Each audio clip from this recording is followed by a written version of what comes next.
Good evening. Welcome to the regular Planning Commission meeting, Grand Blanc Township, May 8th, 2025. Please rise and join us in the Pledge of Allegiance. I pledge allegiance to the flag of the United States of America and to the republic for which it stands, one nation, under God, indivisible, with liberty and justice for all.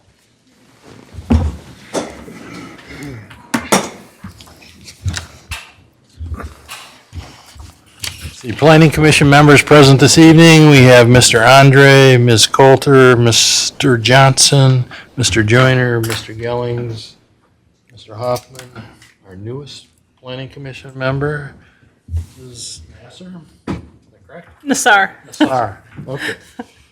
Mr. Bush, our Planning and Zoning Administrator, Mr. Jeremy Smith, and our consultant, Mr. Mott. Yep, Amon. Yep. All right. The agenda has an opportunity for public comments. This would be for anyone that wants to address the Planning Commission on anything that we will not be having a public hearing on. We have no public hearings this evening. Not tonight. You're on the agenda, so anyone else that's in the audience that I don't see has an opportunity to speak. So we'll open it up to the public. Seeing no one wanting to speak, we'll close the public comment, bring it back up to the Planning Commission. Next item on our agenda is approval of the minutes from April 10th. Mr. Secretary. Thank you, Mr. Chairman. You did read over those, see no improvements that need to be happening for them, so I would recommend approving them or accepting them as presented. So motion by Mr. Hoffman to approve or accept the minutes as presented, support by Mr. Joyner. All those in favor, signal by saying aye. Aye. Those opposed, motion passes 8-0.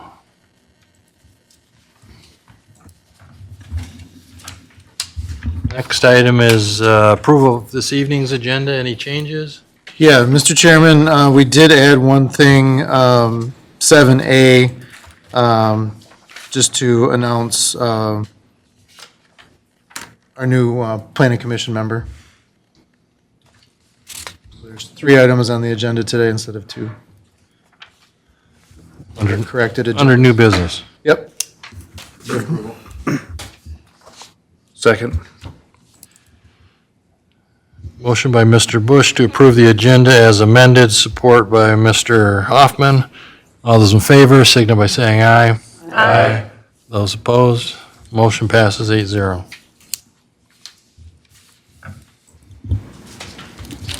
Correspondence? None? No old business, I believe? None? That takes us to new business, our newest Planning Commission member. Yes. Is there anything you wanted to say, or? The floor is yours if you want to give us a little synopsis of, your background, why you want to be a planning commissioner. Just brief. It doesn't have to be, we don't need 10 minutes, just something brief if you'd like. My name is Alexandra Nassar, and I am a local estate planning attorney located in the Gateway Center. I live in the township, and I'm always concerned about what's happening. So I think it's, if you put your money where your mouth is and take part. So that's why I'm here. Very good. Welcome. Welcome. Thank you.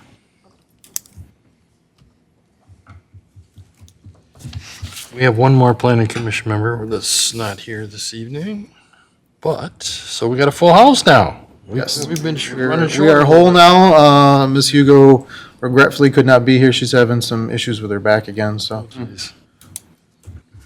All right, so the next item under new business is Ocker Planned Unit Development presentation. Is there anything you're going to say? Or? Yeah, just to give a little brief history of what's going on, the applicants, our future applicants are here. They kind of I requested that they come before you guys tonight because for an assembly use in our zoning ordinance, you need general commercial zoning. The Ocker property is an R3 zoning currently. What they're proposing in the future is to have a PUD placed on the property, an overlay. That way they can potentially have a assembly use with potential wedding venue building newly constructed on the site. So I'll turn it over to them and let them kind of give a spiel. We've got some pictures, we got the monitors up, so you can kind of see, you've got all the pictures in your packets, but you might be able to see a little better on our TVs here, so. Okay. This one's easier. So we are Chelsea and Corey from Crewwood. And we are proposing, we currently own the Ocker property, that's 6353 Belsey Road. We call it Ocker, that was the original builder, and kind of everyone in the township and the community knows it as the Ocker property, so that's why that's still what it's called. Is there a microphone on? I'm having trouble hearing it. There it goes. Good? No. She says it's on. Okay, Is it good? I'll talk louder, sorry. No worries. I can hear it now. So yeah, we bought the property about 18 months ago. We had our eyes and kind of been involved with the property since back in 2019, 2020. And we lost out on a sale at that time, from the original person that had it up for sale. And then the one previous to us listed it in 2022. We made an offer at that point and acquired it since then. So. We kind of always had wanted this to be a wedding venue. We've been trying for probably, I guess, 8 or 9 years now. Ever since Jeremy got hired, we've been bothering him about And a wedding before that, venue. honestly, if anyone. And before Yeah. that. We've been around for a while. So yeah, our kind of original plan with this was, when we first approached it to make it a wedding venue, we knew zoning was going to be a little tricky with it. So we lost out on that property the first time back in 2020. It wasn't that big of a deal. When we approached it again, we kind of saw it as a opportunity to renovate it and sell it. That's what we do. We flip properties. So we had that there, and our goal was to flip the house and go buy in the Tech Village. Our idea was that we were zoned properly, and we could go forth and have a wedding venue there. We probably approached Jeremy back in like November, and we're kind of like, what's kind of the update on Tech Village? We're looking to sell it. It's up for sale now. And there'd kind of been no progress. So we're looking at a property that we always wanted to turn into a wedding venue. And the Tech Village wasn't moving as fast as we'd like it to. And we were like, why don't we just give this a go? This is what we've always wanted. So that's kind of where we're at now. And we're trying to figure out this creative way to make this property that, everybody, every week or two, we get somebody come, oh, you guys gonna make that Airbnb or a wedding venue? Every single week, we get somebody asking us about it. So It's hard to ignore at this point, kind of. It's what we've always wanted. It's the perfect aesthetic. It's the perfect property for it. And yeah, everyone's been kind of on us even when we did list it for sale rather than going this route. So we've kind of circling back and going back to our original plan. And so basically what we want from you guys today, we are planning on bringing this as a full PUD, ask for acceptance with that, but we want to present to you our ideas, kind of where parking is, and you guys throw us your concerns or questions at this time that we hope to have an answer for you when we bring it all back in front of the board. So just kind of to expound on that a little further, we've had many discussions over this, and I said, probably some of the biggest things that you're going to run into potentially when we do have a public hearing on this is landscaping, lighting, parking. Those are going to be the three big things that are probably going to be an issue, because just to the east of this, northeast of this is another subdivision. The name of the subdivision escapes me. Water's Edge. Water's Edge, thank you. They're far enough away, and there's another property and then common area for that subdivision in between their far east lot line and then where the subdivision would start. So there is going to be, setbacks won't be a problem, but height of lighting poles and the amount of light shed and the amount of landscaping and the amount of parking are already things that they're well aware of, and they're already addressing those things. So they're well aware of those. So I kind of had them come in today just to see if there was any other things that may or may not be addressed yet that we want to have them address when they come for full submission, because it will be a PUD. If you know anything about our PUDs that we have in our other properties, Walmart, that property over there, that book is fairly thick. So what can't be there, what can be there, hours of operation, there's a litany of things that can be put into this PUD. But with that said, if a use like this is gonna happen in the township that's not in general commercial, this is the property where it needs to happen. So it's a very unique property. And hopefully we can get an agreement worked out with them, with you guys, because it'll come to you first and then it'll go to the township board for final approval. But we hope that we can all come to an agreement to develop this property further. So if anybody has any things that they want to see, they have questions on, I mean, it's open. Partners and whatnot right now, if that kind I of, think they have. are you guys all in front of you? I think, okay. What's that? They have everything in front of They them, have everything that you've already given me, except for those 2 pages that you gave me today. which, yeah, that's kind of the. Yep, those are the only 2 that they don't have in front of them. So what's your timeline? Timeline, hopefully that we. Spring. Yeah, next spring that we would open doors. So construction would start pretty immediate this fall and be able to open for next season. So we could start booking this fall and winter for next season. What length of time do you see this PUD process taking? The PUD process, it's almost like an ROS. I mean, it's just they're gonna have to have my recommendation to them was to get a real estate attorney involved in this to make sure that they have all of the legalities squared away. I know they're already working on some of that. I don't know if they have an attorney already on retainer, but I know we've already discussed what there is to be, what they're gonna need to have in there. I can give them a copy of what we already have for, the Walmart PUD or whatever, so they kind of have something that's already to go by. But every PUD is different, so I mean, it's what we want to see and what they agree to and what they, it's a back and forth, it's an agreement. I mean, there's minimums in the book that we need to see, but outside of that, I mean, conditions, everything's kind of on the table. That's the kind of the beauty of this PUD. So looking at the pictures, it looks a lot like Shepherd's Hollow. Is that kind of the look that you're going for? Yeah, it's similar. Similar Yeah, to that? we're gonna have a bit more limestone, a little bit less conservatory. Technically, we want to call it an orangery, but not a lot of people Know what that means. that Okay. is. Think European orangery. More of Yeah. a French style building that has, big glass windows and big open spaces. So it kind of complements the house. But yeah, very similar. Okay. Yes, sir. Thank you, Mr. Chairman. So I think it's a great idea. Just kind of a question that I would have is the house going to then become more of a hotel or? We've talked back and forth about that. We're going to live in it currently. Mm-hmm. We have to sell everything. to be able to- We're selling all assets. So we've talked about a kind of a phase 2 or phase 3 where maybe it is open to the public as for more of a museum touring thing, and we've entertained like a bridal party being able to stay there on weekends or something like that, but we haven't fully So not necessarily like rentable as a hotel, it would be available for bridal parties that are hosting on. Right, at that yeah. point. Not a full-blown hotel, but people stay there, you're having your wedding there and Yeah. things of that nature. The Okay. biggest question too, is people want to see the house. So when we were reselling it as a residential property again, we realized everyone was a little disheartened and sad by that. So we think that this could share it with the community a little bit and give people the opportunity to experience it also. through it. Yeah, walk through it Yeah. at that point when we're not living on site, and that's the eventual view.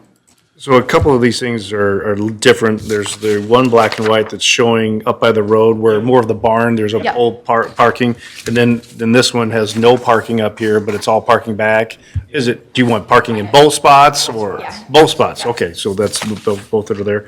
And then, correct me if I'm wrong, as it stands right now, we have less control over lighting that is emanating from residential than something of a commercial nature, correct? Yes, if a traditional residential subdivision comes in, we do not require lighting, but this, because of the PUD and the use, flips it more into a commercial setting, so the lighting will be treated as commercial.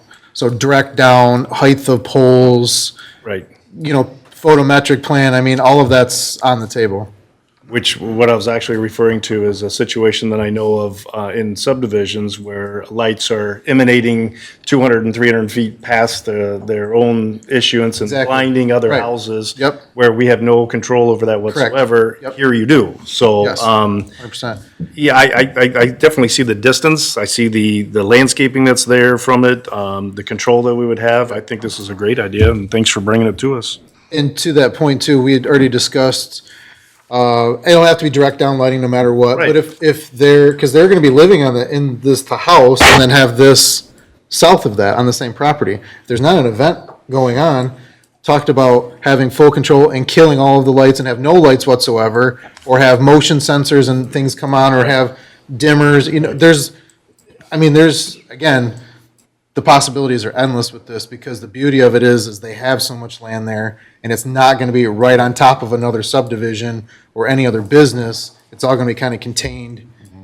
Now, I wouldn't say in the center of the property, but more so in the center and away from other things. So we may not have the same issues that we have on a industrial or commercial site that we've had in the past with, light going over property lines and such, so. If I can do one more, I guess the only thing, is there a acceleration lanes there, or? So that'll be something that the road commission will have to address. I'm assuming there will have to be some put in there. It would be very, probably, not that you're not gonna get a lot of business, but it's sporadic that you would need it, but when you need it, you're gonna need something Right, to because- get everybody out. Right, because originally we said 200, right? In roughly 200 capacity in this new building. So that, yeah, road commission's gonna have their hand in site plan review, just like a commercial, any other commercial, site plan review we do, it's gonna start with here preliminarily, just with the PUD too, and then everything's gonna go to county for stormwater, water, Right. sewer, the whole nine. It's gonna be treated more commercial than residential for review purposes. Will that include, say, looking at traffic, Yes, yes, but I mean, you have subdivisions, we will look at it, but again, it's gonna be with 200, and it's not an all-day, every-day kind of thing, it's just when they have it, yeah, it's gonna be busy.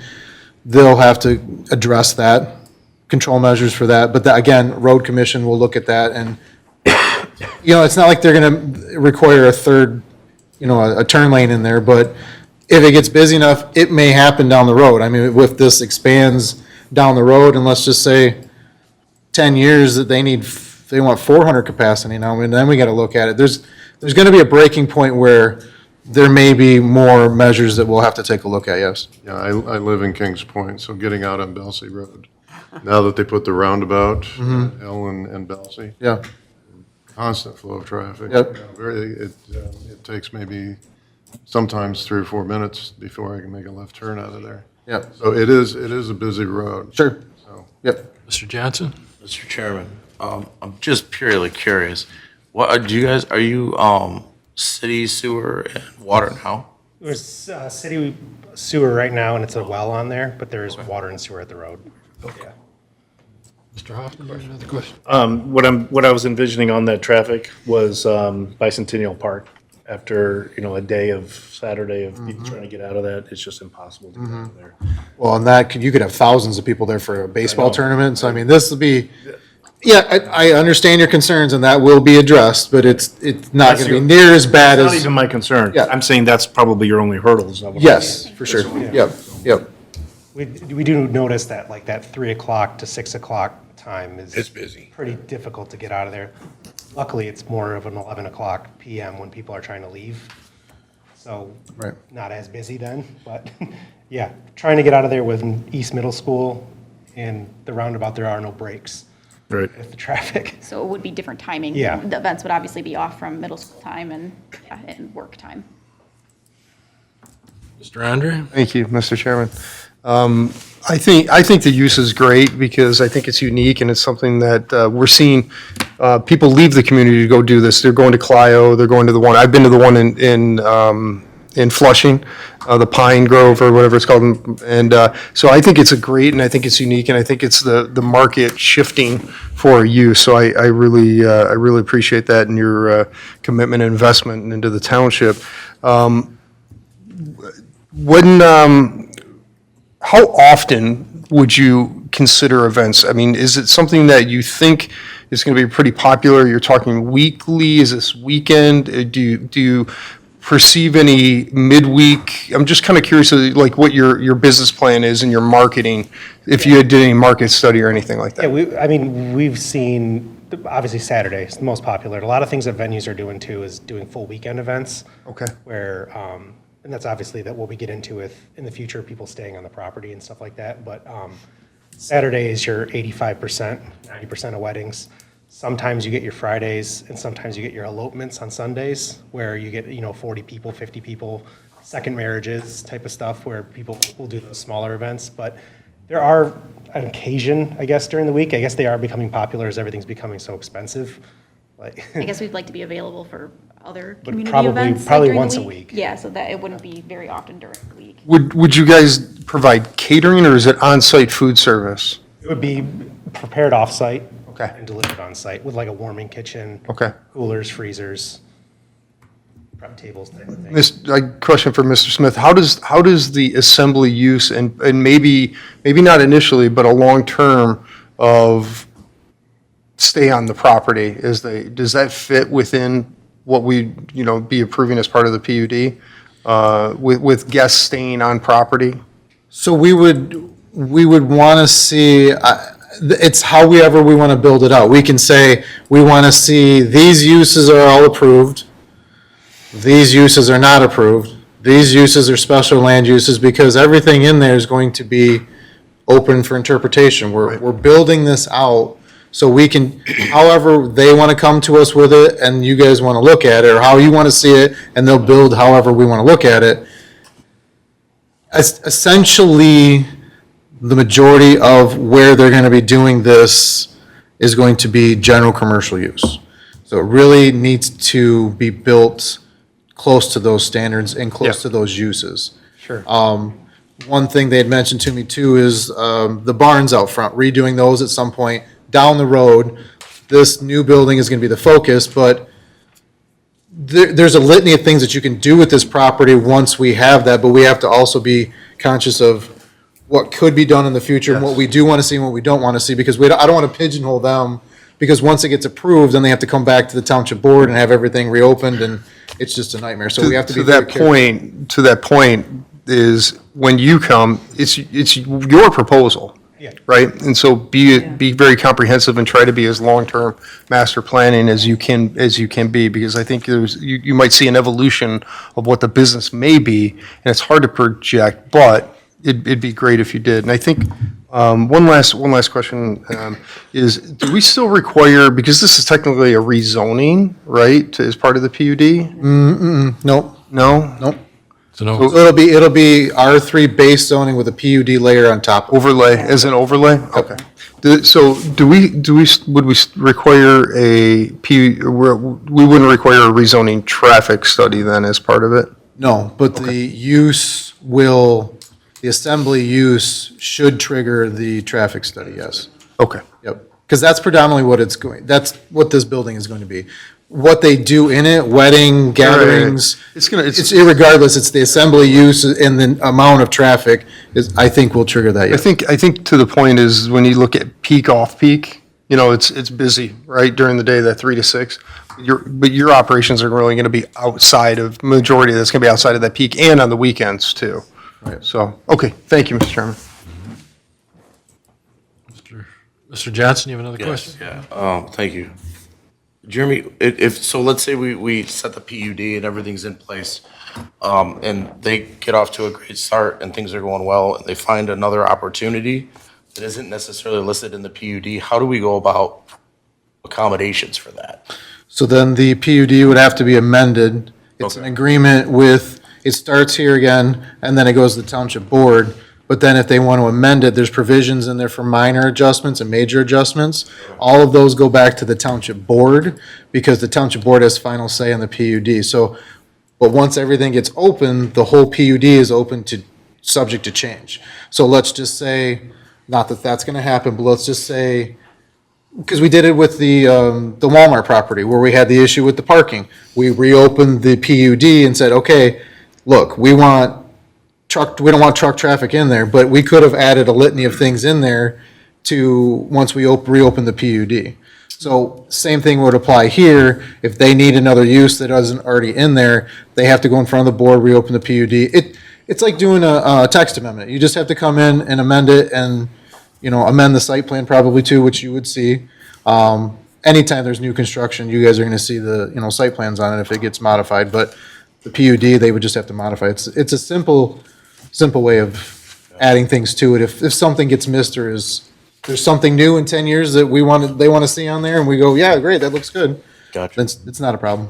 So I'll echo what my colleague said here is I would come in and, with a good thought out plan so that doesn't have to happen. Yeah. Because we might not all be here in 10 years. Right. Didn't want to scare you on the first meeting. Everything. There's a lot up here going on. We have all phases for the rest of time Perfect. figured out, so. Perfect. Congratulations, by the way. Thank you very much. I think we've each had an opportunity to look at things by ourselves, like, oh, what is this? And you want to kind of go through and show us a Certainly. little overview of what you're planning to do here?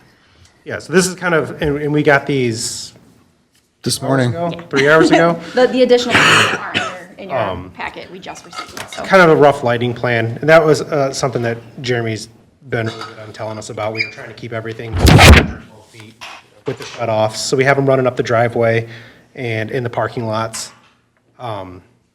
This structure over here is where the building will be, the conservatory. This is the existing drive and the existing house and kind of the existing parking currently. And so we're adding this kind of motor court and some handicap parking, and then the main bulk, 100 spaces over here.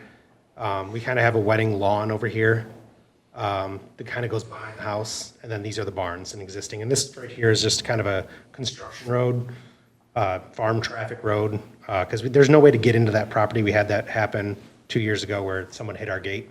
So we did rebuild it with an extra 2 feet on it, but it's still like a 13-inch or 13-foot clearance. We get delivery trucks that still can't come in, they So have to go to we're the edge of the trying to drive. put a separate road in for that.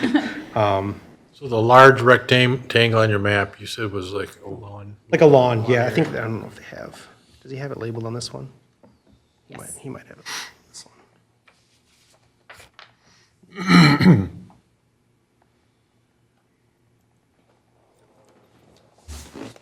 So there's a pond sitting behind that. We foresee that being a ceremony space, just additional space for wedding parties. Let's see what else we got. So we kind of have a rough elevation of what it's going to hopefully look like. We have the main structure in the center with bathrooms off to the left, catering off to the right. It's going to be, we're thinking around 25 to 26 feet tall. Just kind of a big open space where you can open up all the doors. You can have people coming in and out and sort of the party, and then, you can close it off at night when it's darker out. What else do we have?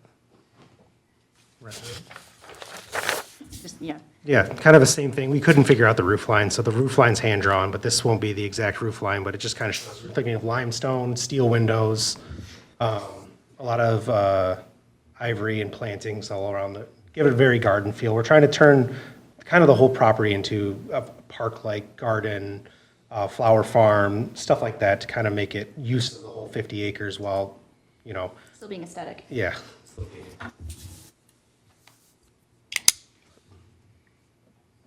Yeah, there's the layout. I can't weed my own garden. Needs some help. Yeah, this is kind of the rough overview, the rough layout we have. So we have kind of the main structure in the center, just a clear span. We're thinking of a 40-ish by 90-ish, 3,600 square feet. I think that does put us at like 240.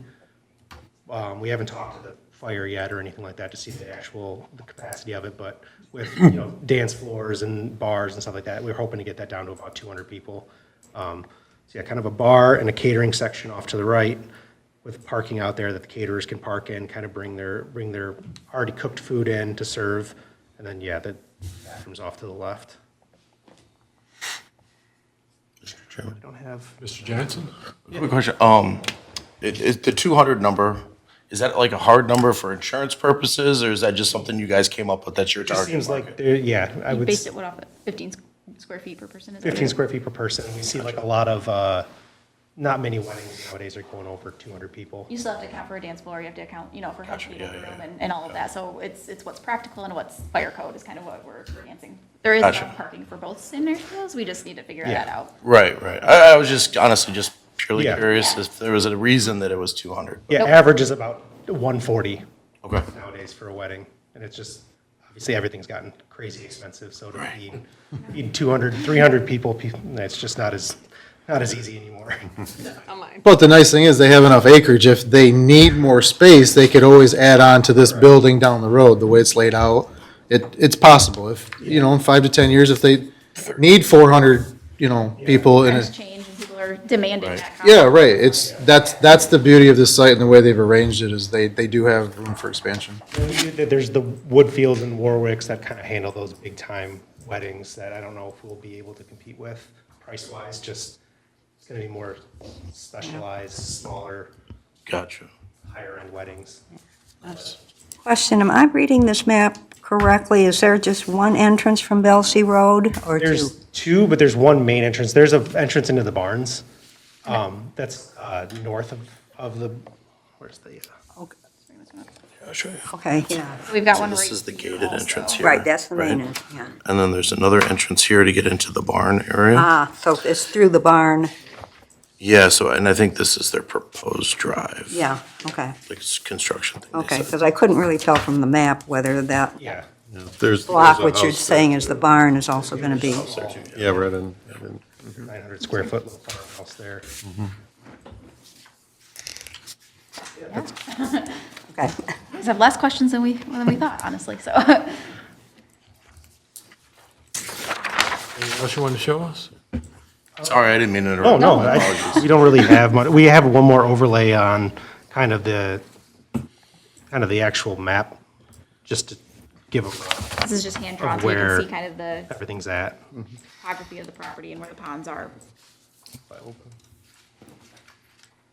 Yeah, that red building is the new construction building.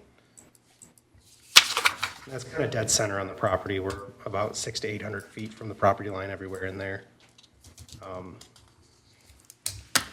Is it 40 acres? 50, 50? yeah.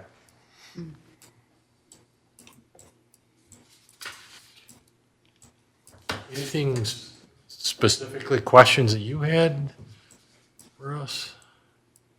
So this has been many years coming, to be honest with you, so we are overthought. We're happy to be here. Yeah, it's just happy to, Joyner? Yeah, I've lived in Kings Point subdivision for 33 years, and I've watched as that property has shined and has it's, you know, diminished a little bit, and it's come back a little bit, and it's diminished a little bit, and now you're bringing it back, which is really a wonderful thing. thank you very much. And it's nice to see life coming back into that property, so, you know, and that helps the whole area around there. One of the things I wanted to ask is, I noticed that you're calling this the Ocker. And I was wondering, I know that there, you know, that was Eldon Ocker's home at some point in time, but it has since changed hands many, many times. Right. I don't know if you've looked into whether you can use the Ocker name, because I know there are business entities that are, you know, out there More right now. respect factor right now, the whole overlaying property will not be called Ocker. Okay. We always want to call it the Ocker Mansion, because it was. Just to reference it, but Yeah, not it was his anything. vision. We want to kind of pay homage to, it's kind of a masterpiece, and Yeah. we've changed some things, updated and whatnot, but it was, when we took possession of it, it was pretty original. Yeah. And obviously, he was a big name in the area and did a lot in the community, and so, yeah, we always have kind of wanted to, the house is just going to be the Ocker Mansion, if that. What's a reference point? Just Correct, It's yes. a reference point for you. You say the Ocker property, people know where it's at. Yeah. The Because it'll community- be probably our company named Crewwood, but we changed the name of that thing. We've been a little crucified already, that, even with the sign out front, so Yeah. it Okay. is, everyone knows it's the Ocker, so we're trying to find that balance. I just wanted But to, definitely not using the name as No. our business. all right. Staying away from that. I just wanted, you Yeah. No, I know, appreciate it. if you were going in that direction, there, you know, make sure that you've looked at it. Oh, yeah. Appreciate it. Okay. I have another question too. Have you had any meetings yet with like the Kings Point Homeowners Association, if there is, or is there one? Yes, sir. I'm on the board. I assume paper, isn't it? at some point, are you Is it in planning? the paper?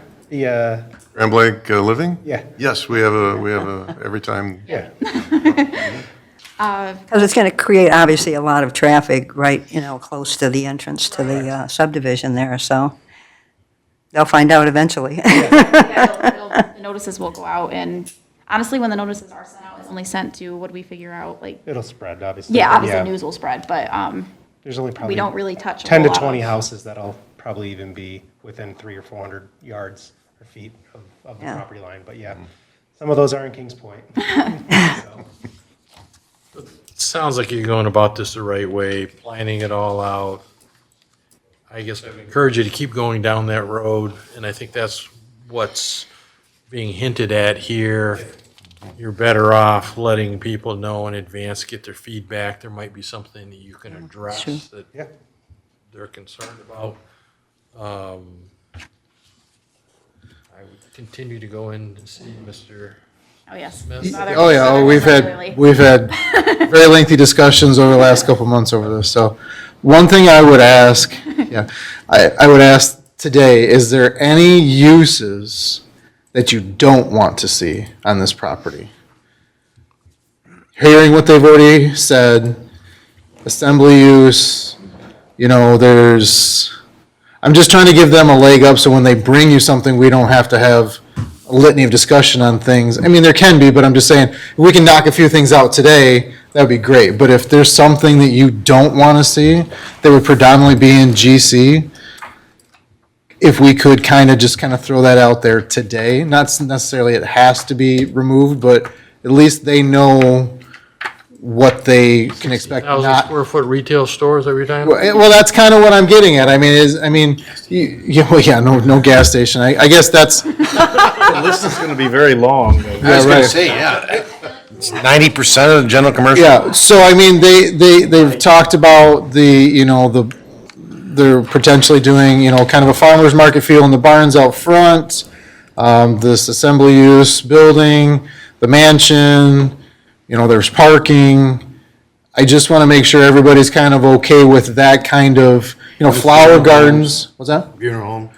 Right. I just want to make sure that we're all on the same page if we know that this is kind of a assembly use, museum-y, house, farmer's market, garden property, and everybody's okay with that.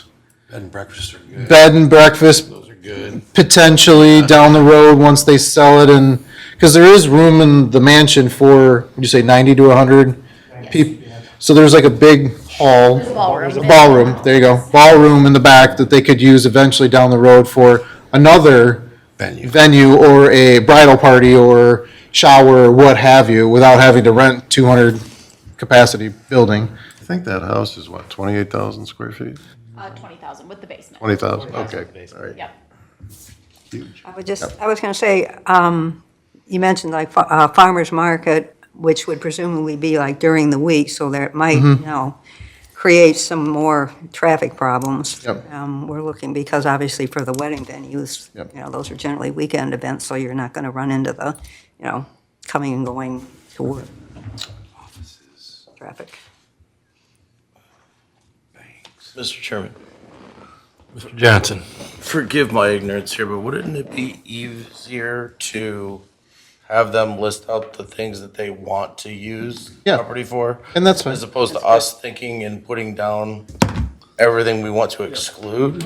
Well, I just want to be, yes, because I just want to make sure that we don't lose what they're trying to do here and exclude something or have them leave something in there that we didn't want to see. So, I mean, yes, that's how they're going to present it to you. But if we have something here today that we go, absolutely not, we don't want to see X, Y, or Z, I want to make sure we already pull that right off from the beginning and that they don't try and bring that when they actually bring the PUD to you. I echo what Mr. Johnson said. I would prefer to see what you propose and react to it. Okay. Because I don't want to be presumptuous on what their plans are. Sure. Let them, they're proposing, they're the applicant. I mean, whatever way you want to go, but I'm more in line like what Mr. Johnson said, and just to see what they have to say. And I'd rather say yes than say no. Mr. Bush? Thank you, Mr. Chairman. With that thought process, I agree. Let them bring it to us. One way to control it is a conditional PUD overlay. So once they bring it to us, then we zone an overlay conditionally. That way, nothing else can go there except what they're proposing. And that takes away a lot of the questions that you might have on gas stations, funeral homes, retail establishments, all the things we don't want. If we do a conditional zone on it, then what they propose is all they can bring. With this being a PUD overlay, it's not really a rezoning Well, though. that's kind of what we were just discussing. I don't know if that's, this would be the first PUD that I've done here, so we haven't really dug into the PUD per se, so I just want to make sure. Conditional rezoning is different than a PUD, and I don't know if they do the same function. You may be right, but today I can't speak on that intelligently because I don't know for sure You yet. mentioned the term general commercial, so that, I think, And just because it has that feel, because you need general commercial for assembly use, this is going to be treated and it's going to be treated as a commercial property because that's what the new predominant use is going to be. so are you hinting for them to go through and list out anything that's allowed in the GC and say, we're not going to include this or this? So like everybody's saying, this is what we're going to do and this is what we see and this is what we want to do in the future. It's also good if that's the line that you're thinking to make sure it's clear what. We want it to be clear because we don't want it to be open for interpretation. It's going to be very black and white, and that's what PUDs are, is to make sure it's black and white. It's not open for interpretation. It is the way it is. I mean, that's the way the PUD for Walmart and Sam's is. It's very black and white of what you can and can't do in there, so. You go through and list out everything that you want to do, and then maybe you'll take a peek at the GC and say, we don't have any intention, we don't want to do any of this. Mr. Chairman, it's office service, neighborhood commercial, and professional office districts also. Because all those are included in commercial. So it's not just commercial, it's 4 different zonings. Study our zoning. All right, Mr. One other thing too, we had plenty of discussion on, because the drive-in now is paved, correct? They want to have this estate feel, so when you pull up to this building, it's crushed asphalt, crushed concrete, whatever it is, limestone, and have this estate feel. Our book says that you can't have gravel, you have to have it paved. But in a PUD, you can, that can be a condition that they can have. Just throwing it out there.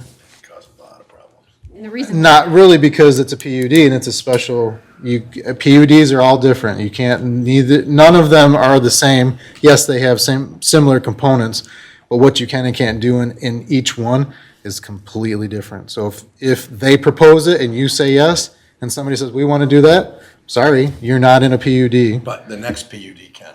Sure, Okay. yep, That's yep. okay.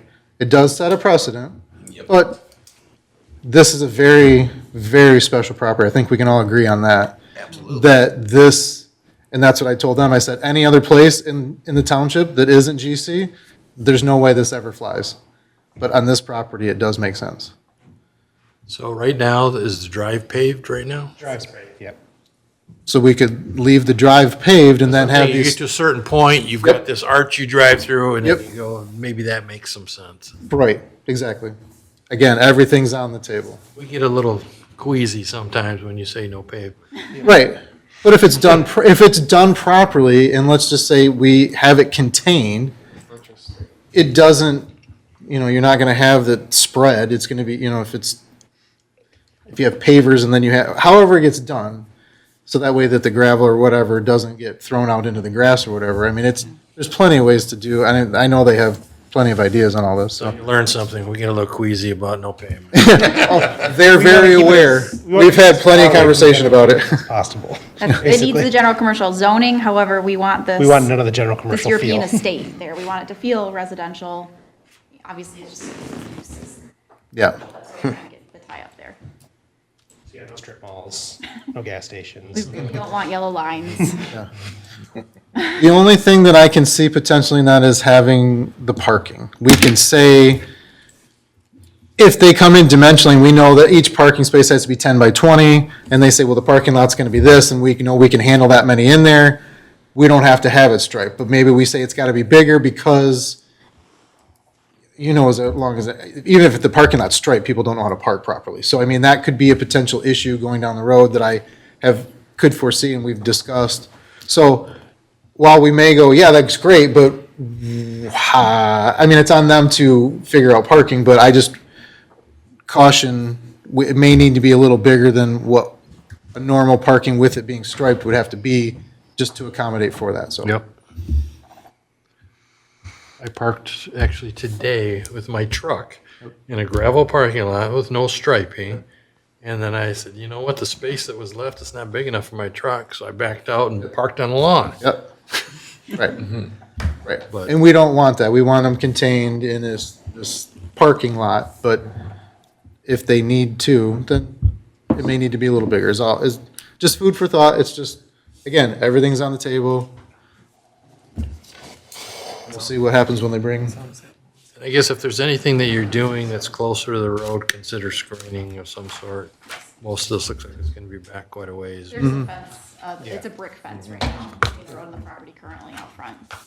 Yeah, just Yeah, we're- consider the views from people going by, so. We discussed that too, putting, like, commercial, having that wall, talk about tall arborvitae's along the road, things of that sort, so that way it can be hidden as much as possible.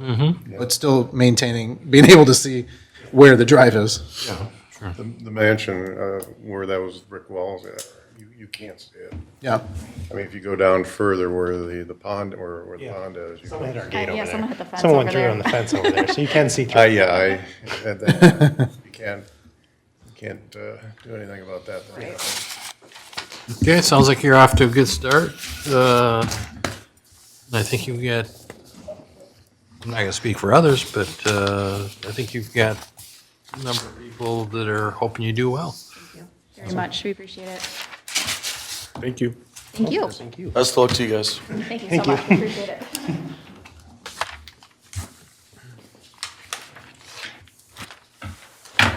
Brings us to text amendment discussion. Want me to start? yeah, go ahead. All right, Got good two of evening. them tonight, right? Yeah, Yeah, we've got two. I'll start with the residential consolidation one, real quick. Well, however long you want to take on it, but, this is a continuation from, last meeting's, meeting when Jill was here. Jill and I did debrief a little bit and about what your thoughts were on the general topic of consolidating certain districts. So obviously, it sounds like, you have broader, maybe future land use planning ideas, maybe for some of the commercial or office or other, maybe more impactful consolidations, but perhaps the simple single-family residential one is one where we could start at tonight. So we proposed really consolidating the single-family residential districts from the R1 through R4 to a new R1 and R2. What we did was we looked at all of the uses in all of the development district standards, and we really see that makes sense to consolidate 1 and 2 into a new R1 that kind of takes R2's uses and development standards, and then consolidate an R3 and R4 into essentially a new R3 that takes R4's uses and development standards. And then that would be named R2 because there's a void in R2 when R1 and R2 come together. So, from last meeting, we mentioned consolidating R4 and LDM at one point. That really ended up not making a ton of sense because of the northwest portion of the township. There's a lot of R4 land up there, and the LDM district requires a pretty high minimum lot area, or minimum lot width and area. That would just really restrict those development rights for people in that R4 area. What we're looking here to do is just, we end up giving people a little bit more opportunity for lot splits per se. If you have a big chunk of land, you have a little bit more opportunity to perhaps split that into 2 properties if you wish. Just lowering some of those barriers to just property rights and new development of a house next door to you. For example, let's say, so right now, because the R3 standard is 12,000 minimum lot area. If we consolidate that R3 and R4 into a new, what we say is a new R2 district with a minimum lot area of 9,000, a 36,000 square foot lot, you could go from having 3 parcels to now 4. So you're increasing someone's property rights by being able to increase their ability to split. So that was kind of our thought, lean on the side of being a little bit more permissive than restrictive as we do these consolidations. Any comments? We do want to clarify too, that I did say in the memo that all the uses are the same. The one difference is actually in R3 to R4. R3 permits farms, but R4 does not. Jeremy and I just talked about it, and we think it's just more necessary perhaps to take the R4 uses, because perhaps farms are more better fitted for RE than this R3 zone. Because a lot of your R3s at the northern side of the township, and you're not, I don't know, we could do an inventory, but I don't know if there's any non-conforming farms in any R4 properties right I now. don't think so. So, Mr. Bush? Thank you, Mr. Chairman. Just a first thought, on page 3, it's 15,000, not 1,500 square feet. yeah, exactly. Yeah, that was a typo. Just wanted to make sure. 15,000. But looking at these numbers, and I don't know exactly the inventory we have right now of our 1, 2, 3, and 4 as far as square footage go. But it seems like over the years, we've been trying to do less dense. And this, to me, is a benefit solely to developers to come here, because we're giving them more for their buck. I guess I have a problem with that right off the bat, because I think we're not helping Grand Blanc, we're helping the developers by doing this. And like I said, I don't know what numbers we have of R1 left or R3, but it certainly is a benefit to the developers, not to the township, by making more dense. Mr. Smith? So while I understand that, we also need to have a different kind of, we've all heard the missing middle, right? Having different housing types in Grand Blanc Township. We have big lots, we have residential estate lots, we have smaller lots. We know that there's not enough inventory anywhere. So condensing some of these helps bring more workforce housing to the area where they're leaving. They're not here, they're leaving. And we need, workforce housing for people who can't afford $400,000 house. A $250,000 house is way more palpable than 400. This mega site that is potentially coming, there's gonna be 4,000 to 5,000 new people in the area. Where are they gonna live? There's What? restaurants. Restaurants is a whole nother deal. They gotta have somewhere to live. And we know, I was in a meeting the other day and with Genesee County Planning, and Genesee County Planning wants to have another 3,000 housing units in the county in the next couple of years. This helps with that. I'm not saying we have to bend to these developers, but let's give the community an opportunity for your younger families to stay in town. I think we've always prided Grand Blanc on a nice place to be. Right. It just makes us a little nervous, I guess. But I appreciate you saying that so we understand the reasoning behind it, because when I was looking or listening for a reason, why are we doing this? Sure. But that's, Yeah, I mean, it's, yeah, I mean, that's, the long and short of it is Yeah. basically what. And I just pulled up a property in Lincoln Manor, Lincoln Manor subdivision, for example. It's a 20,000 square foot lot, and it's got a ton of green space on it. And that can't even be split right now, because it's 20,000 square foot and it's a minimum lot size of 12,000. If you move that R3 property to use R4's dimensional standards, then it's a 9,000 square foot lot minimum. That lot can be split. That could just help a single, that property owner to sell that second half of the lot, make a lot of money to better suit your own personal financial needs. Okay, Mr. Hoffman. so to piggyback, one, I get the idea that we need to have an opportunity for, you're basically saying more R4 type of places to build houses on. And saying, okay, we're going to consolidate into all R3. But then what bothers me is then jumping all the way up to R1 and saying, we're going to change those areas down to R4. Those will be changed to, those in R2 come together. I know, but that's not what we're saying here. To get the maximum amount of more places is to say, okay, it's one thing to change R4 to R3 and it's the new R2. And then the next step is, okay, now we're going to change the zoning of someplace else from an R1 to an R2. That's a kind of a multiplier of more lots.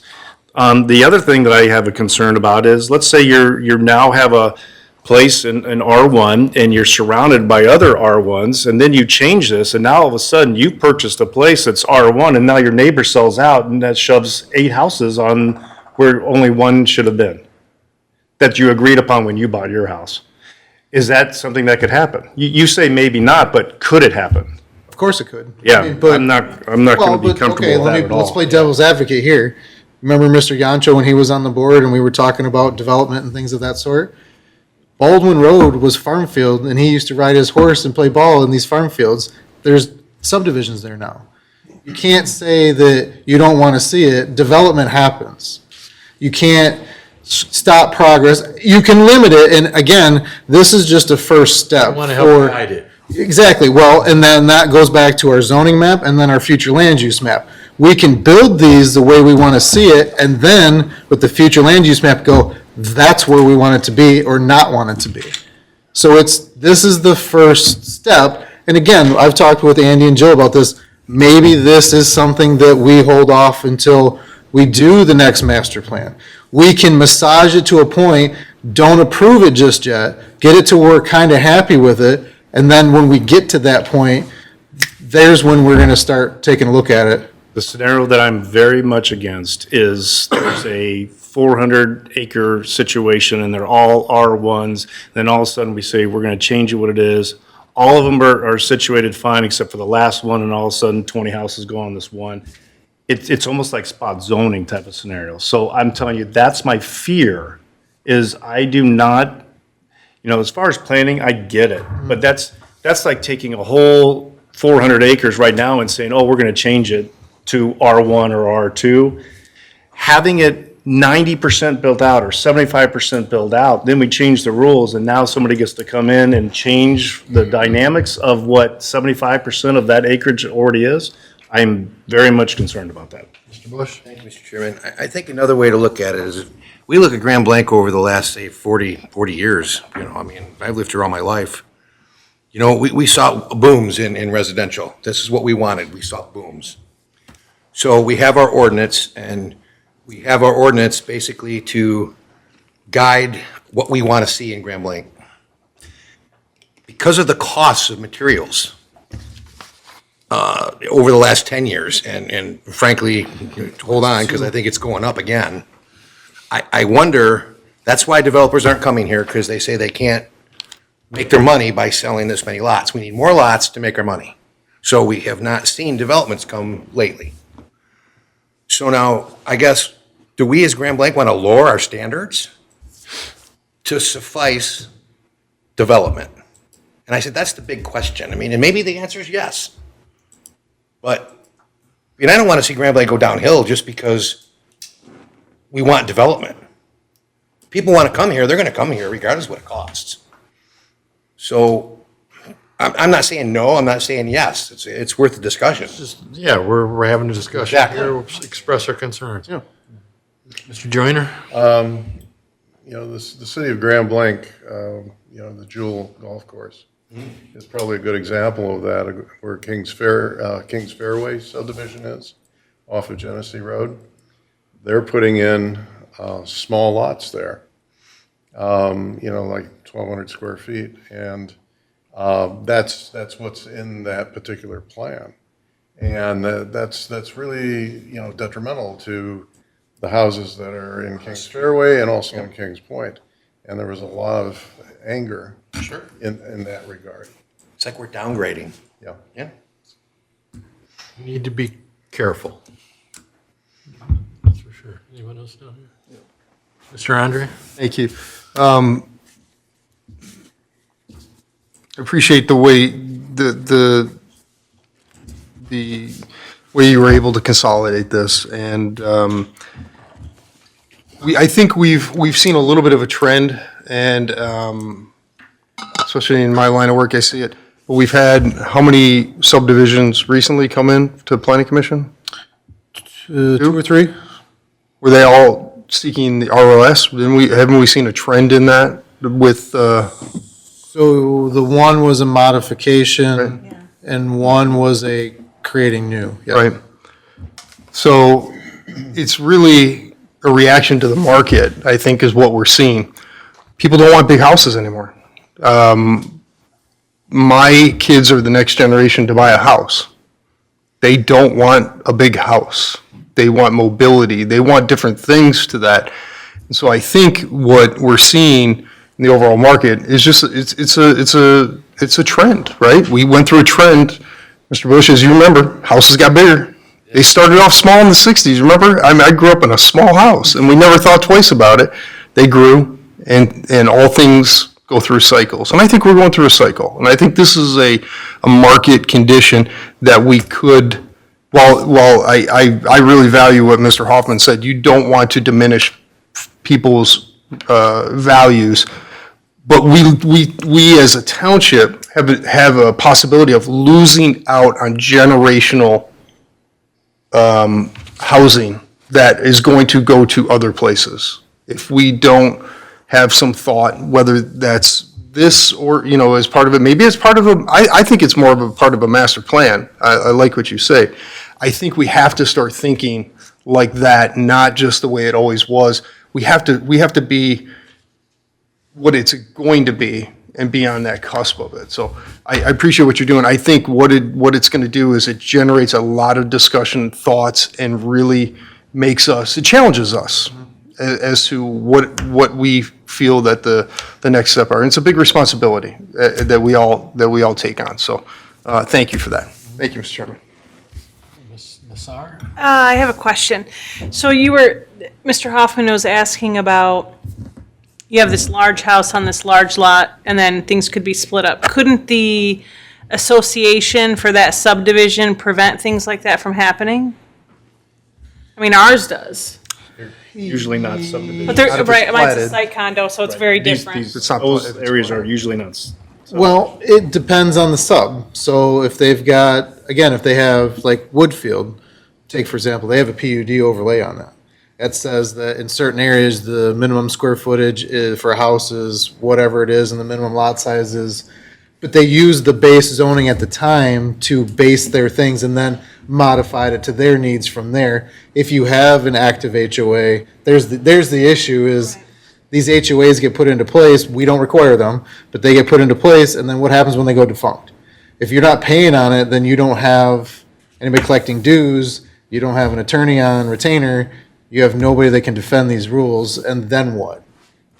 We're dealing with a few of those things right now in my office, and in my opinion, you revert back to what the base zoning was. If you don't have a active HOA or an active homeowners association, your rules are more restrictive than ours. But if you don't have an acting body that can enforce that, you go back to the base zoning. The only time that they stick in is you put deed restrictions or you put a PUD on it. And maybe that's something that we look at going forward is, and I don't know if that's something we want to entertain, but requiring that, so it's always in place. If, like Mr. Hoffman's scenario is if we say that, we change the zoning down the road and it says, okay, you can only have certain density, and then we open it back up and now you get more dense, a deed restrictions or PUDs or what have you can be put into place so that way that never happens. Again, the more you can put in black and white, the more it's not up for interpretation. Mr. Hoffman had a question, I think. So when I'm looking at the R1, R2, R3, R4, I'm not actually looking at the size of the house. I'm looking at the size of Lot. the lot. That's fine if somebody wants a smaller house or a larger house. I've seen some very massive houses on very tiny lots, which that's not for me. So that's, when I talk about the R1 going away and having so many houses on that area, not the size of the Yeah, house. and that, again, that can be added into those things, just like we did that ROS for Gemstone. We shrunk that ROS, had the same number of lots, but we reduced the footprint of the lots. Right. Well, I just want to make that point is, Oh, yeah. I'm not making everybody that moves into Grand Blanc have a 3,000 square foot house or bigger. Oh, yeah. But we have inventory here, and some people are looking for space, and they don't want to be hearing what's on television on next door. Some people do. That's cool. And they want nicer amenities in their house, and they're willing to give up less land to be around. That's great. That's what I'm Sure. pointing, that my concern is losing something by giving something that's already out there. But again, you have minimums, like, if it's put in black and white, it can't be reduced past this far. But it's those kind of agreements and documents that have to be put into place that's not subject to the book.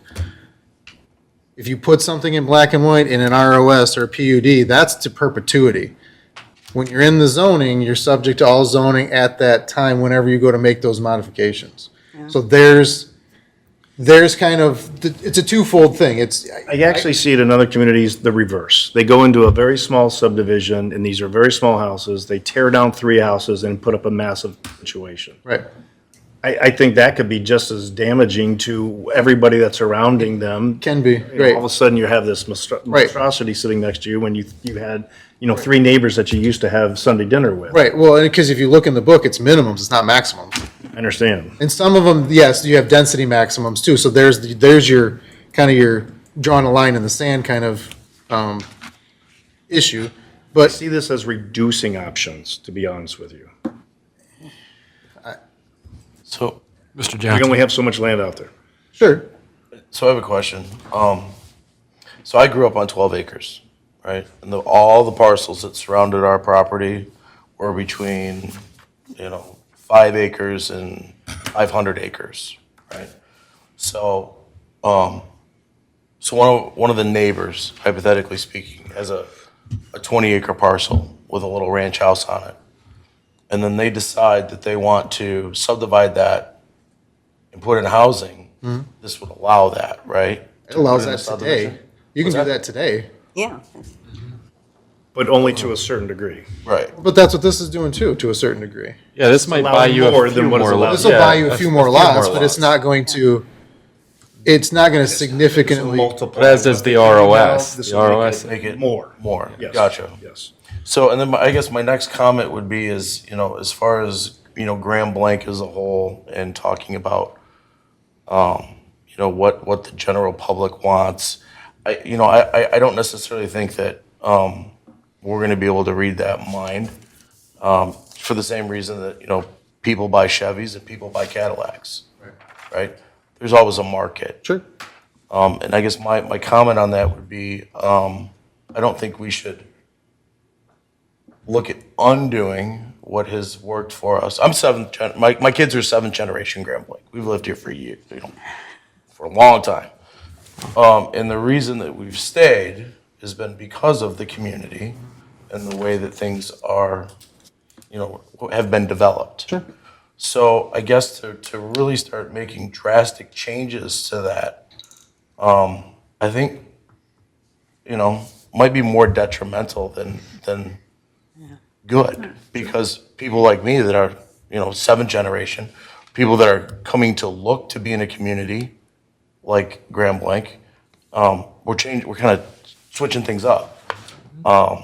So I don't know. I mean, I'd have to see some very, very compelling evidence to go down this path. And maybe one thing is it's not changing, again, this is all discussion, you're not Oh, gonna. absolutely, yeah. Anytime soon, and again, my point is this might be part of the master plan discussion also, but another thing too is looking at the current zoning map, and maybe if we don't, we run this out and we exhaust this, and we at the end go, we don't want it, then maybe the next thing is looking at the current zoning map and the future land use map and going, maybe we don't want RE in there as much anymore. Now we want to add R3, R2 to afford same standards as we have today, but just allow more able for development in certain areas. Because if you look at the zoning map, basically the southwest corner, it's big tracts of land, it's RE. Not that you can't build a subdivision there, but in RE, the minimum lot size is 1 acre. So it's, I like this line of thinking just real quick, because then you can also plan and saying, okay, if you have RE here, and then the next one, you would do something that you could put a few more houses on, and then the next one, a few more and a few more, kind of like we do with the commercial. You have GC, and then you put NC next to it, and then you put office space next. You gradually go into it, as opposed to this is just kind of a brush. So I like that thinking a lot. Ms. Coulter, did you have something? Yeah, just a comment. I mean, I'm looking at the chart, and it feels, fairly modest changes. We're not doing anything really drastic. I mean, even with the proposed change, an R1 would still have a minimum lot of 15,000 square feet and minimum lot width of 100 and maximum units per acre, 2.4. It's just, doesn't seem to me to be that dramatic a proposal. The same thing with the R3s, you still have minimum lot sizes of 9,000. So, I suppose if we wanted to preserve some, it just occurred to me, maybe if we really want to preserve like what we have now with R1 with a, fairly large minimum lot size, maybe you could, have a certain portion of the southeast corner there remain as, maybe a new zoning district that would be like rural estate or something where, if somebody wanted to preserve a farm that had 200 acres, you could change that, you could have a new zoning ordinance if you wanted to preserve some major farming property in that area or the town. And I think everyone's raised some really good points about maybe this being a better planning topic than a zoning topic, because it sounds like Commissioner Coulter is kind of bringing up the idea of maybe we do need to preserve some land, concentrate density maybe in areas where growth is more appropriate and more likely, but keep areas that are maybe less ideal for density as low density. Mr. Bush? Thank you. I think, a lot of us hear the word extra density, more density, and that kind of scares us along with that paving, no paving. I remember years ago, and help me with the name of the subdivision off Saginaw and Baldwin Road. The houses are like 4 feet apart. Yeah. And I remember I was on this planning commission. Pepperwood? No, it's on Baldwin. It's off the reserve? Baldwin, past the apartments, off to But the you south. drive through there and it's almost like, it's just a wall. And okay, that's not for me. Right? And when it first came in, I don't know, I don't remember if I voted no or yes on that subdivision. But I didn't like it. It's built out. There was enough people that liked those houses close and liked hearing their neighbor's television going at 8 o'clock at night. Right. It's full. So the diversity, people will come. Sure. Regardless of what we do. Mr. Smith? With all this said, we also have, as we've seen recently, we still have the open space overlay.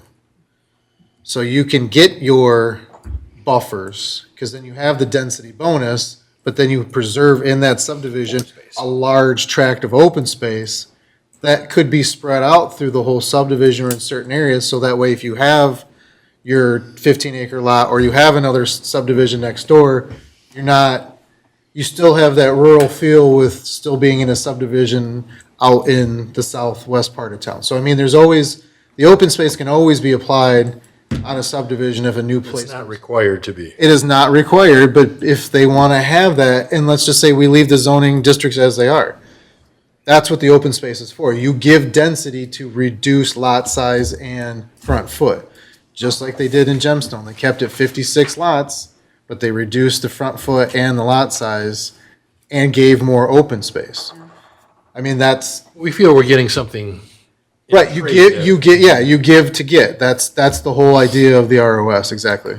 Mr. Hoffman? And that's more in zoning changes as opposed to changing R1 or R2 or R3 to 4, where somebody could come in later when it's not filled out. So that's why I was happy with the other. And one quick note about, I know the numbers don't look big, like, for example, R1, 1.7 units per acre, and then the new one would be 2.4. I know it's only a 0.7 difference. That's a 40% increase in density. 40% is a big number. And a big change in feel. Big, huge. And that's, again, this is all open for discussion. Right.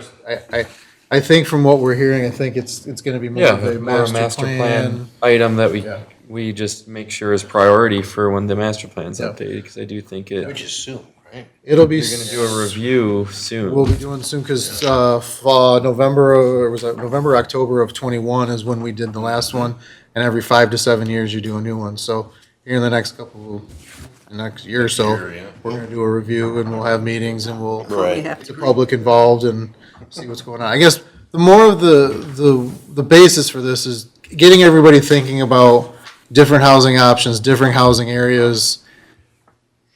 It's coming. We're going to be seeing new subdivisions, I have a feeling.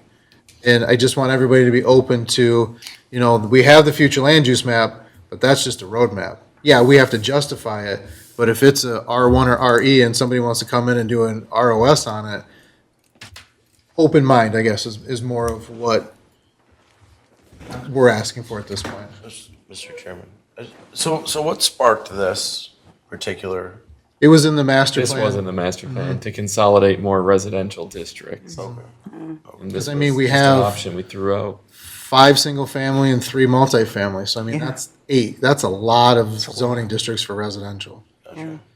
That's 3 more than what I had in Davison, so I mean, obviously, it's different. Davison is more rural than we have here. It was more of a bedroom community here, so it's, obviously, every municipality is different, so don't get me wrong there, but it's just, 8 is a lot.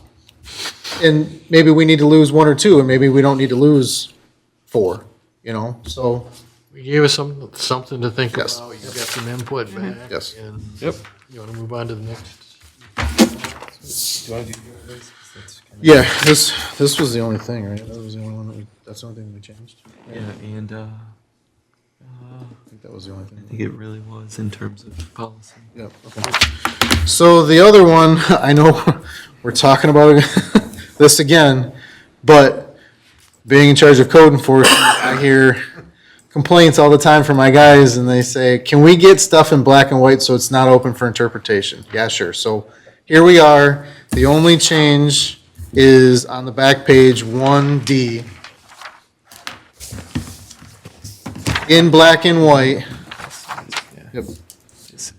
Also, 1A, nope, that was already on there. Oh, really? Yep, Okay. yep, that was already on there. So mostly D. Well, D is predominantly, there might be a little rewording of A, but predominantly what I needed in there was D.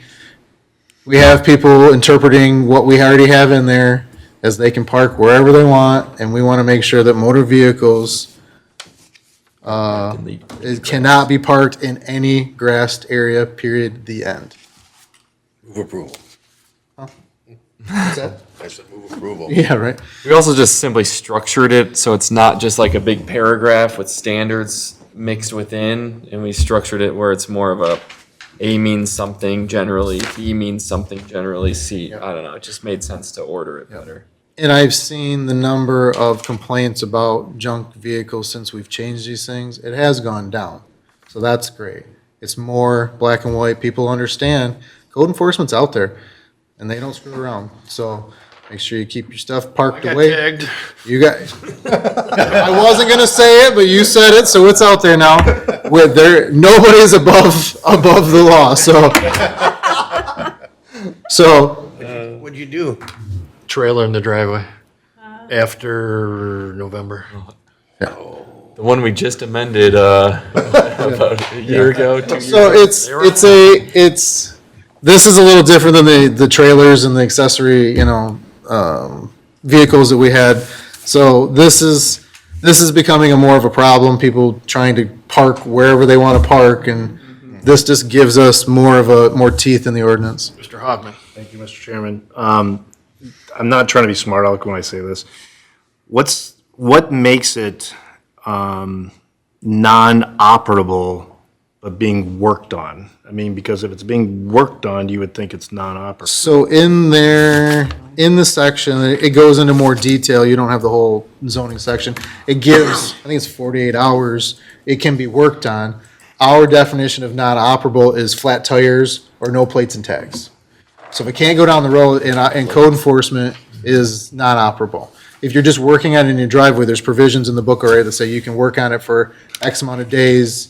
So it technically can be non-operable for 48 hours while I'm working on it. Yes. But it has to be moved or done. Right, or call us and say, hey, look, Right, fair I enough. can't get parts, I need a couple more days. Fine, not a problem. You work with us, we'll work with you, but if you ignore our Right. violation notices and things like that, listen, I have no sympathy for you if you don't call us and make a complaint and say, hey, I need more time. We're willing to work with everybody, but I have to see progress. If you're just, you got, I mean, if I'm working on a car, it's yeah, probably not. yeah, operable you're at that changing minute. brakes and you break something and you need a couple more days because, Right, something. that's all I- Oh, yeah, not a problem. Fair enough, thank Not you. a problem.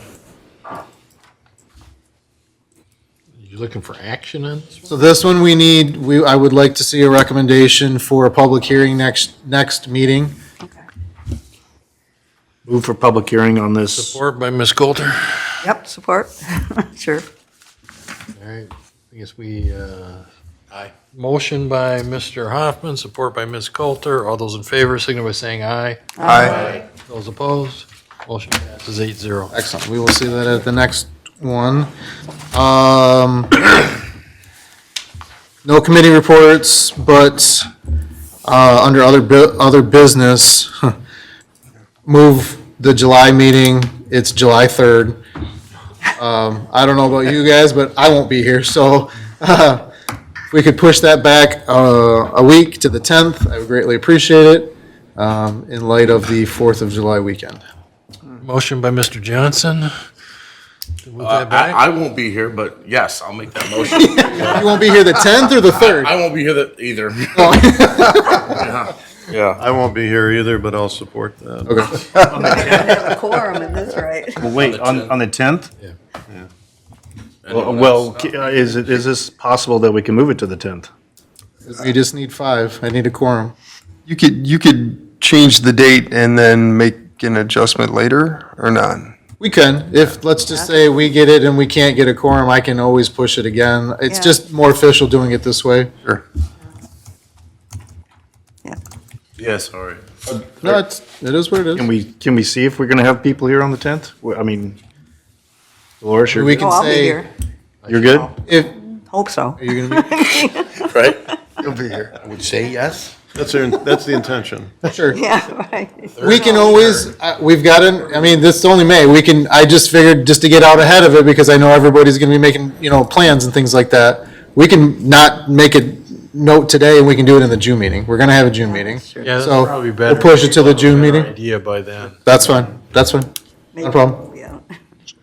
So a motion to table that. To the June meeting? Yes, that's fine. No action, no vote was You taken. don't even have to Right, do that's- anything. All right, there was a motion for adjournment by someone. Who was Yeah, it? that was me. That was Mr. Johnson. Support by Mr. Joyner. All those in favor, let's see, where it would be, okay. All those in favor, signal by saying aye. Aye. Those opposed, we are adjourned at 8:28, 27.